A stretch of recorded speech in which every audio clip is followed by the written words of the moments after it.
Et oui, à propos de santé, nouvelle émission sur l'antenne de DC Radio, le 92, le www.dc.fm. Nous sommes en direct de l'établissement bien connu, le Muse, près du rond-point du Cèdre. Et aujourd'hui, à notre compagnie pour cette émission à propos de santé, je suis avec Denis Philippe. Bonjour. Bonjour. Alors, Denis Philippe, je vais vous demander de vous présenter un petit peu, s'il vous plaît. Alors, je suis le président départemental de la Mutualité française Hautes-Alpes, qui est une fédération, la mutualité étant une fédération nationale, déclinée au niveau régional et déclinée au niveau départemental. Et j'ai la chance de présider la mutualité depuis 2005. Merci. Donc à votre droite, nous avons également Bernard Mascarelli. Je voudrais pas tout à fait, oui. Ça, je me suis pas trompé. Je vous laisse vous présenter également. Si oui, donc aux côtés de Denis, je suis dans l'équipe du bureau comme trésorier plus particulièrement, mais je suis un militant mutualiste, notamment à la mutuelle de l'équipement. Voilà. Militant depuis combien de temps? Oh là, je ne sais pas vous le dire, plusieurs décennies.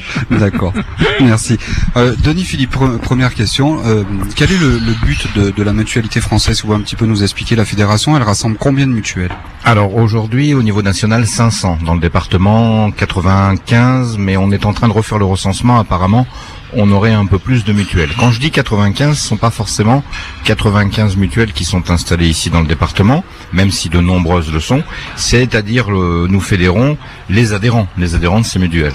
Donc on peut dire aujourd'hui que nous avons dans le département 75 000 personnes protégées, qui relèvent de la mutualité, ce qui correspond, je pense, à une 18 000 adhérents mutualistes dans ce département. C'est une fédération qui est importante. Oui, c'est une grande fédération. C'est une grande fédération. C'est vrai que la mutualité, alors son rôle, vous me posiez la question, la mutualité, elle n'a rien à vendre. Ce n'est pas une mutuelle, contrairement aux entreprises qu'elle fédère.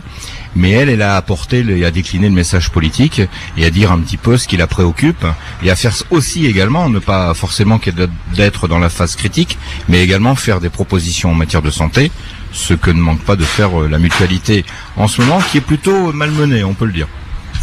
Vous êtes cette fédération sert également, c'est comme un porte-parole en fait. Vous rassemblez toutes les mutuelles, c'est vraiment pour avoir plus de force, pour faire des négociations par exemple avec le gouvernement, j'imagine, ce genre de choses. Tout à fait, vous avez tout à fait compris. C'est un mouvement social important, c'est le premier mouvement social français.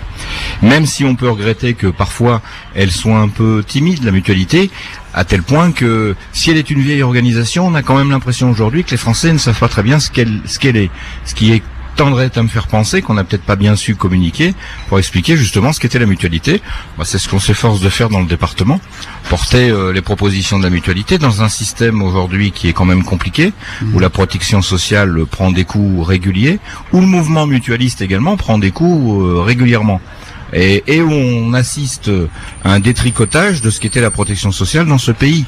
La protection sociale, si c'est pas le premier souci des Français, c'est quand même un souci important qui vient tout de suite après le souci de l'emploi, la problématique du chômage. La deuxième préoccupation des Français, c'est les soins. Quand on voit également que bon nombre de nos concitoyens renoncent aux soins, ce qui est quand même grave, et nous on le sait véritablement, renoncent à une mutuelle. Aujourd'hui, pour l'année 2012, nous savons que 20 000 personnes dans cette région, dans la région Provence-Alpes-Côte d'Azur, ont renoncé systématiquement à prendre une mutuelle. C'est-à-dire que c'est des gens qui étaient mutualisés, qui avaient des mutuelles et qui ont tout bonnement renoncé à prendre cette garantie complémentaire. C'est vrai que le problème en fait c'est financièrement, j'imagine. C'est exactement. Une mutuelle, ça coûte cher. Vous posez tout à fait la réalité du problème. C'est vrai qu'une mutualité ça coûte cher. Ça vient s'ajouter à la part de la sécurité sociale que chaque citoyen paye quand il est assuré social, donc ça a un coût également. Pour être aujourd'hui bien soigné, on imagine mal de ne pas avoir une complémentaire, donc c'est vrai que ça a un coût. Et on pourra revenir sur ce que représente le coût de la mutuelle. Et puis, on n'échappe pas parfois au fait que même si on a une garantie de base qui est la sécurité sociale, si on prend une complémentaire et une mutuelle, eh bien au final, parfois, il faut encore payer directement la pratique médicale qui est dispensée, parce que on peut parfois être confronté à des problèmes de dépassement d'honoraires que nous pouvons, nous, dans le mouvement mutuel, regretter, voire dénoncer. Alors justement, vous venez de me lancer une perche entre guillemets, vous dites complémentaire et mutuelle. Est-ce que c'est deux choses différentes? Vous posez une bonne question. Dans le régime complémentaire, vous avez les assureurs, vous avez les instituts de prévoyance et vous avez les mutuelles. Les mutuelles n'ont pas la même finalité que les assureurs. Les assureurs sont les entreprises traditionnelles. Leur but, c'est évidemment de faire dans le cadre de la santé, de gagner de l'argent dans le cadre de la santé. C'est pas le but premier d'une mutuelle. Ensuite, les grandes assurances que nous pouvons connaître sur le marché aujourd'hui, elles ont une préoccupation différente de la nôtre, dans le sens où elles ont à rémunérer des actionnaires, ce que nous n'avons pas à faire. Les mutuelles sont des sociétés de personnes, c'est-à-dire qu'à l'origine, souvent, dans des cadres d'emploi précis, elles se sont constituées. Les mutuelles, ça vient de loin, puisque le principe mutualiste, un principe qui nous vient du Moyen-Âge. Donc, vous voyez, ça vient de très très loin. Et la mutualité, dans son organisation actuelle, elle s'est organisée sous Napoléon III. Donc, c'est pour vous dire que la mutuelle, organisée comme elle est organisée aujourd'hui, est organisée depuis Napoléon III. C'est dire aussi que la mutualité a vu passer des républiques, elle a vu passer des gouvernants, elle a vu passer des gouvernements, mais aujourd'hui, elle est dans une situation qui fait que on est quand même très préoccupé par ce qu'on voit poindre, par les mesures qui sont prises, par les décisions qui sont prises, et parfois, il faut le dire, par le non-respect du monde mutualiste aujourd'hui dans la pratique gouvernementale. Merci. Peut-être passer la parole à Bernard Mascarelli, plus pour le côté un petit peu militant, justement, qu'est-ce qui vous a donné envie de devenir militant, si j'ose dire, pardon. Nous, quand j'étais un jeune salarié, c'est ce qui nous a séduit, c'est... Je peux vous demander votre ancienne profession, peut-être? Moi, je suis technicien dans la fonction publique. D'accord. C'est les valeurs que porte la mutualité. Les valeurs de solidarité, entre ceux qui sont plus atteints par la vie, par l'âge, etc. La valeur de promotion d'égalité d'accès aux soins et les valeurs de démocratie interne. Parce que comme vient de le dire Denis, la mutuelle n'est pas là pour servir des actionnaires. C'est un adhérent, une voix à la mutuelle. C'est juste des sociétaires, c'est ça. Hein. Voilà, un adhérent, c'est des adhérents, ce sont pas des clients. Un adhérent, une voix. Et les décisions doivent être prises dans la démocratie interne.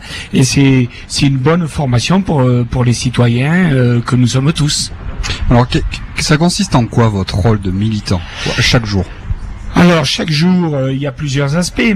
Nos mutuelles, quelle que soit l'origine, et souvent elles ont une origine professionnelle, il y a des mineurs, enfin... C'est vrai qu'il y a des mutuelles, c'est vrai qu'ils sont entre guillemets plus fonction publique, entre guillemets. Et il y a des mutuelles de fonction publique, de privée, interprofessionnelle, etc. Mais les mutuelles, elles ont plusieurs missions. D'abord, assurer la couverture complémentaire des soins. Le remboursement des médicaments, tout simplement. Alors, le remboursement, c'est-à-dire ce que la sécurité sociale ne prend pas en charge. En fait, prend pas en charge le complément pour tout ou partie, ça dépend. Et ce qu'on peut regretter, c'est que ces dernières années, la part de la sécurité sociale s'est réduite. Donc, l'effort pour les mutualistes et pour les malades, tout simplement, devient de plus important. Nous avons un rôle d'accueil. Notamment dans nos centres de soins et de santé, les centres optiques, les centres dentaires, etc. Nous en avons plusieurs dans le département. Et aussi, nous avons une mission de prévention. Dans le domaine, ça va de l'alimentation, de la prévention routière, c'est très variable, les jeunes, les seniors, etc. Et nous devons porter ces différentes initiatives vis-à-vis des mutualistes. Alors je vais peut-être repasser la parole à Denis Philippe si ça ne vous embête pas. Est-ce que au niveau du département, est-ce qu'on sait, tout à l'heure vous m'avez répondu au niveau régional, est-ce qu'on sait combien il y a de personnes qui n'ont malheureusement pas accès à une mutuelle? Aujourd'hui, problème financier. Aujourd'hui, on a une situation qui est très particulière dans ce département. On a une situation qui est particulière, notamment par l'apport annuel que représente la population saisonnière. Et la population saisonnière, on a fait des études sur elle particulièrement, parce que vous savez que dans le département, il y a beaucoup d'actions qui ont été faites vis-à-vis de nos saisonniers. Ce sont des gens qui renoncent très très facilement à la santé ou qui ne sont pas très très bien couverts aujourd'hui. Donc, le temps de l'emploi, le temps du contrat saisonnier, ils ont la couverture de base que représente la sécurité sociale, souvent ils n'ont pas de mutuelle. Donc n'ayant pas de mutuelle et on s'en rend bien compte, selon les frais que peuvent représenter les frais médicaux, sont des gens qui peuvent tout naturellement renoncer à se soigner. Ça c'est un problème. Donc on a une démarche véritablement à faire vis-à-vis des saisonniers. J'entendais mon collègue Bernard dire que les valeurs de la mutualité c'était la solidarité. C'est vrai, mais il suffit pas de le dire. Et pour aujourd'hui, un citoyen et un habitant des Hautes-Alpes, dire que les mutuelles sont solidaires, c'est bien de le dire, c'est vrai que c'est notre vocation, mais est-ce que véritablement il y a une traduction concrète pour l'adhérent d'une mutuelle? J'en suis pas sûr. Il y a véritablement, nous, un travail à faire pour que la mutuelle soit, par rapport à d'autres opérateurs complémentaires, identifiée comme un acteur de solidarité. Et c'est vrai que la prévention dont parlait Bernard fait la différence avec d'autres acteurs. Parce qu'on oublie parfois, souvent dans ce département, que la mutualité est un acteur majeur en matière de prévention. Et la prévention, ça rapporte rien. Je veux dire, et la prévention, ça rentre tout à fait dans la vision qu'a la mutualité de considérer que la santé, c'est pas simplement répondre à un problème ou le jour où on a un problème médical et venir payer une prestation et rembourser la part complémentaire, c'est que la santé, ça doit se calculer dans son ensemble, de 0 à 77 ans jusqu'à la fin de vie. Bien qu'on puisse, on le sait très bien, on vit beaucoup plus vieux que 77 ans et c'est très heureux. La santé, c'est un tout. La santé, c'est si vous êtes bien dans votre vie, si vous êtes bien dans votre travail, vous êtes bien dans votre corps et tout naturellement, vous allez peut-être moins développer certaines pathologies. On sait que le stress, par exemple, ça déclenche un certain nombre de pathologies. C'est pour ça que l'aspect prévention, pour nous, est un acte de solidarité et c'est un axe majeur dans la connaissance du monde mutualiste. Alors, la fédération, donc la mutualité française également, rassemble, vous m'avez dit, des cabinets dentaires et des opticiens, c'est ça? Alors, là, on a aujourd'hui un problème un peu technique, je vais pas rentrer dans le détail, on a séparé nos activités aujourd'hui, et ça c'est une décision qui a été prise suite à des recommandations qui nous ont faites, voire même l'obligation qui nous a été faite par l'Europe de scinder nos activités. C'est vraiment une obligation. C'est une obligation qui s'est imposée au monde mutualiste, et dans le cadre du code de la mutualité, nous avons dû séparer les actions entre guillemets qui génèrent des recettes. Donc c'est le cas des centres de santé mutualistes et de la partie politique que nous portons ici avec la délégation départementale, qui est une vocation plus politique d'aller défendre ce dont on parlait tout à l'heure, c'est-à-dire les valeurs du mouvement, les revendications que peuvent faire aujourd'hui les mutualistes. Donc c'est vrai que nous avons des centres de santé mutualistes qui sont la mutualité bien évidemment, mais que nous ici, Bernard et moi aujourd'hui, représentons plus la partie politique, l'action que mène la délégation départementale pour promouvoir les valeurs et la parole de la mutualité. D'accord.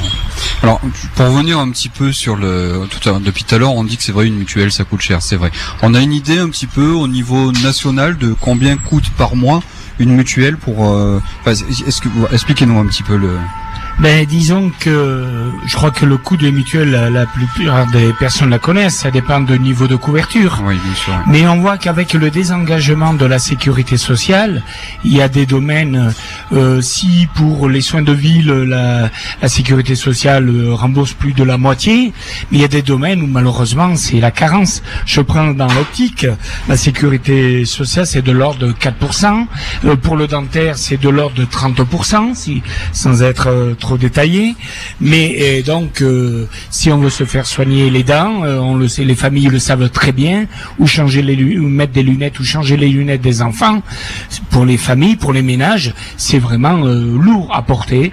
Et alors on se mutualise, ça a un coût, et malheureusement aussi des fois il faut rajouter au pot pour pouvoir changer les verres et changer les montures. Ouais. Voilà.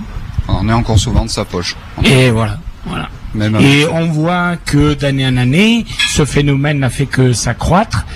Donc, comme a dit Denis, ça ne fait qu'engendrer plus d'inégalités vis-à-vis de l'accès aux soins. C'est une grosse préoccupation. Parce que il y a eu une réforme, c'est dite de l'année, avec la couverture complémentaire. Intéressant. Mais il y a des populations qui ne sont pas salariées. Je prends les étudiants. Les chômeurs, les retraités. La couverture de l'ANI, c'est-à-dire par le biais de l'employeur, n'opère pas. Et donc, il y a encore beaucoup de populations qui sont à prendre en compte. Alors justement, je ne sais pas qui peut me répondre, Denis, Philippe ou Bernard, comment on pourrait arriver à résoudre ce problème d'inégalité en termes de soins? en termes de remboursement, en termes de... Je pense que on pourrait régler ce problème si, gouvernement après gouvernement, on assistait à l'arrivée d'un gouvernement qui prenne véritablement le problème à bras-le-corps. C'est-à-dire qu'il faut aujourd'hui une véritable réforme de la protection sociale. Et on prend toujours le problème de la sécurité sociale par le petit bout de la lorgnette, c'est-à-dire celui du déficit. Et on essaye de trouver des mesures comptables, ces mesures comptables étant régulièrement le déremboursement et en reportant sur les complémentaires, c'est-à-dire sur chaque Français, le soin de pouvoir se payer sa santé. Ça me semble être un système dangereux et qui sera à terme le plus inégalitaire. Alors c'est sûr que engager aujourd'hui une grande réforme de la sécurité sociale, ça voudrait dire d'abord aller à l'encontre de ce que souvent les politiques sont tentés, c'est-à-dire de raisonner du temps de la durée de leur propre mandat, parce qu'évidemment une réforme de la protection sociale, c'est quelque chose qui doit s'inscrire dans la durée. Et ensuite, c'est rechercher efficacement de nouveaux financements. Les financements tels qu'ils sont aujourd'hui faits pour financer la protection sociale dans ce pays ne sont plus adaptés. Alors, ça veut dire qu'il y a... Comment justement ? Excusez-moi, je vous coupe. Comment trouver une autre façon de trouver des financements ? Mais il y a aujourd'hui des tas de secteurs qui ne sont pas sollicités pour financer la protection sociale et la solidarité dans ce pays. On est toujours sur le vieux schéma employeur traditionnel, salarié. Ça suffit pas. On le sait très bien dans l'évolution même de la finance, qu'il y a aujourd'hui d'autres revenus qui seraient tout à fait possibles de faire contribuer à la protection sociale. Moi, je pense que ça part par une réforme courageuse, présentée aux Français, que les Français sur cette réforme courageuse puissent se prononcer. Elle aura bien sûr un coût, c'est vrai. Mais aujourd'hui, ne nous trompons pas, on assiste au déremboursement de la sécurité sociale. On va, mon collègue le disait tout à l'heure, dans les entreprises salariées, mettre en place une garantie de base, c'est ce que veut l'article 1 de l'accord national interprofessionnel. Mais les gens auront la sécurité sociale, ils auront dans leurs entreprises une garantie de base, et ils seront à terme obligés, et j'en suis convaincu, obligés, d'aller prendre en dehors une surcomplémentaire, et même quand ils auront la garantie de base, la garantie complémentaire de leur entreprise, qu'ils auront plié individuellement des surcomplémentaires, ils seront encore obligés de payer. Il faut arrêter à un moment. Et si on fait la somme de ce qu'on doit ajouter, je suis convaincu que si on mettait tout cet argent dans un pot commun qui financerait une protection sociale efficace, nous aurions là un régime égalitaire. Parce que mais ne faut-il pas aussi, je me permets une autre question, ne faut-il pas aussi tout simplement limiter le dépassement d'honoraires ? Je veux dire, des fois quand on voit des spécialistes qui en plus c'est monnaie courante, je me permets de le dire, en région PACA c'est vraiment monnaie courante par rapport à d'autres régions, il me semble, là je veux pas dire de bêtises, mais il me semble que c'est à peu près ça. Je veux dire, il faudra arriver à trouver un système pour éviter cela aussi. Tout à fait. Mais là, ce système il est très simple. Même s'il faut le dire, dans le département des Hautes-Alpes, c'est pas aujourd'hui une pratique exponentielle. Mais c'est vrai qu'en région Provence-Alpes-Côte d'Azur, et particulièrement sur le bord du Mer, on assiste à ça. Moi, je n'ai rien contre le praticien qui voudrait pratiquer des honoraires libres. À ce moment-là, il ne faut pas qu'il soit conventionné. Très objectivement, et je vais peut-être en faire sursauter certains, mais je suis convaincu qu'aujourd'hui, et je le dis, un praticien, c'est bien un salarié de la sécurité sociale. Oui. Et je ne vois pas pourquoi il faudrait que dans le cadre de sa convention, il puisse pratiquer librement des dépassements d'honoraires qui ne sont pas forcément justifiés. Si encore le dépassement d'honoraires, c'était un gage de bonne pratique, c'est-à-dire que ça révélerait une excellence. Mais pas du tout. Pas du tout. Vous avez aujourd'hui d'excellents praticiens qui ne pratiquent pas le dépassement d'honoraires. Et d'autres qui, à mon sens, sont moins bons qu'ils pratiquent. Pourquoi ? Et tout ça n'est pas régulé. S'il y a une volonté gouvernementale forte d'empêcher ce genre de choses, dans le cadre du conventionnement, cette pratique n'aura plus cours. Ce qui ne doit quand même pas faire perdre de vue non plus qu'il faut aussi repenser certains actes qui aujourd'hui, on peut le comprendre pour les praticiens, sont sous-évalués et sont sous-payés. Bien sûr que dans le cadre de la réforme de la protection sociale que nous devrions engager, il faudra mettre tous les acteurs autour de la table. On sait très bien que certains actes qui peuvent être pratiqués par les médecins sont sous-payés et on peut comprendre que ça leur pose problème parce qu'il faut quand même que ces gens-là puissent vivre. On sait très bien qu'il y a des actes qui sont dispensés par des infirmières qui ne sont pas à la hauteur de la pratique, du déplacement et de l'engagement que doivent faire ces praticiennes. Bien sûr que ça c'est une réalité. Mais si nous avons une réforme courageuse qui repose tout ça à plat, et qu'on trouve ensemble, de façon solidaire, sauf à ce que les Français ne soient pas favorables à cette protection sociale solidaire. Mais s'agissant des Alpes, je sais très bien nous avons fait, tu t'en souviens Bernard, un sondage dans ce département, les Walpins sont attachés à la sécurité sociale et à leur système de protection sociale. Mais aujourd'hui, ils se trouvent devant le fait accompli, ils assistent au déremboursement de la part sécurité sociale, se trouvent obligés de prendre des complémentaires, on leur dit... Le président de la République, l'année dernière, en octobre, et vous étiez avec nous, vient nous dire à Nice, nous allons généraliser la complémentaire pour tous les Français. Résultat, on fait l'accord national interprofessionnel où on ne concerne là que les seuls salariés, oubliant, comme l'a dit Bernard, les chômeurs, les étudiants, les fonctionnaires, les retraités. Et au final, je le disais, les gens seront quand même obligés de prendre une sorte complémentaire. On a un système d'empilement, moi je le dis parce que il y a de la part du gouvernement et des gouvernements successifs. La santé, c'est pas une affaire de droite ou de gauche, c'est une affaire de volonté politique. Écoutez, merci en tout cas. Je vois qu'il nous reste encore un petit peu de temps, il nous reste encore 2 minutes. Bernard, si vous voulez rajouter quelque chose. Denis a dit beaucoup de choses, je suis entièrement d'accord. Je vais dire maintenant, il faut plus poser les choses en termes de dépenses, mais aussi des ressources pour un grand pays comme le nôtre. La dignité dans la santé, dans le vieillissement, je crois que ça doit être une valeur à faire partager. Eh bien merci en tout cas, merci Denis Philippe. Alors, on va continuer cette émission assez régulièrement, une fois par mois, pour expliquer un petit peu à nos auditeurs. Ça sera toujours le vendredi aux mêmes horaires, ça se rappellera, à propos de santé, donc une fois par mois. Donc je vous dis à très bientôt, merci. Merci d'avoir entendu la parole de la mutualité. Je vous en prie, le micro est là pour vous également.